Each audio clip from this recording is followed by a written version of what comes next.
केंद्रीय मंत्री श्रीपाद जी नाइक आज मिनिस्ट्री का चार्ज लेने के बाद पहली बार गोवा में आए हैं। मैं गोवा की जनता की तरफ से, गोवा की सरकार की तरफ से उनका बहुत बहुत अभिनंदन करता हूं। और गोवा छोटा राज्य होते हुए भी माननीय मोदी जी, मोदी 3.0, इनमें मोदी जी ने गोवा को रिप्रेजेंटेशन दिया।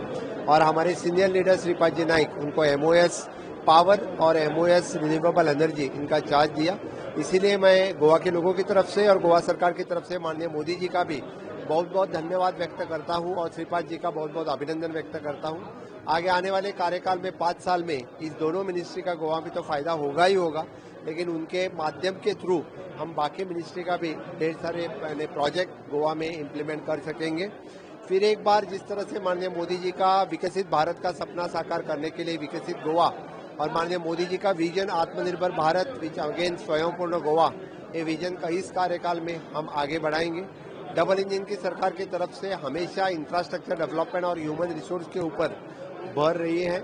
माननीय मोदी जी ने जिस तरह से प्रॉमिस किया है कि गोवा को किसी चीज की कमी नहीं रहेगी, माननीय मोदी जी ने यहाँ पे ये कहा था, वही आगे लेते हुए गोवा का हर एक प्रोजेक्ट हम पूरा करने के लिए यानी माननीय मोदी जी के इस विकसित भारत विकसित गोवा की संकल्पना पूरी करेंगे। इसलिए फिर एक बार मैं गोवा के लोगों की तरफ से माननीय मोदी जी का बहुत बहुत धन्यवाद व्यक्त करता हूं, क्योंकि गोवा को रिप्रेजेंटेशन देने के लिए छोटा राज्य होते हुए भी हर बार माननीय मोदी जी हमें रिप्रेजेंटेशन देते हैं, इसलिए उनका बहुत बहुत धन्यवाद। केंद्रीय मंत्री श्रीपाद जी नाइक आज मिनिस्ट्री का चार्ज लेने के बाद पहली बार गोवा में आए हैं। मैं गोवा की जनता की तरफ से, गोवा की सरकार की तरफ से उनका बहुत बहुत अभिनंदन करता हूं।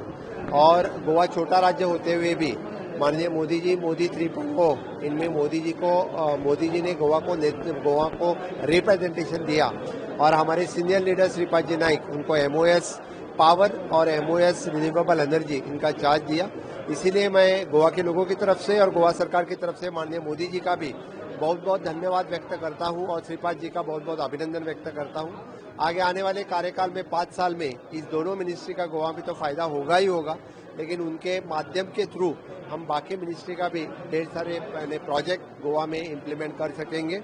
फिर एक बार जिस तरह से माननीय मोदी जी का विकसित भारत का सपना साकार करने के लिए विकसित गोवा और माननीय मोदी जी का विजन आत्मनिर्भर भारत विच अगेन स्वयंपूर्ण गोवा, ये विजन का इस कार्यकाल में हम आगे बढ़ाएंगे। डबल इंजन की सरकार की तरफ से हमेशा इंफ्रास्ट्रक्चर डेवलपमेंट और ह्यूमन रिसोर्स के ऊपर बढ़ रही है। माननीय मोदी जी ने जिस तरह से प्रॉमिस किया है कि गोवा को किसी चीज की कमी नहीं रहेगी, माननीय मोदी जी ने यहाँ पे ये कहा था, वही आगे लेते हुए गोवा का हर एक प्रोजेक्ट हम पूरा करने के लिए यानी माननीय मोदी जी के इस विकसित भारत विकसित गोवा की संकल्पना पूरी करेंगे। इसलिए फिर एक बार मैं गोवा के लोगों की तरफ से माननीय मोदी जी का बहुत बहुत धन्यवाद व्यक्त करता हूं, क्योंकि गोवा को रिप्रेजेंटेशन देने के लिए छोटा राज्य होते हुए भी हर बार माननीय मोदी जी हमें रिप्रेजेंटेशन देते हैं, इसलिए उनका बहुत बहुत धन्यवाद।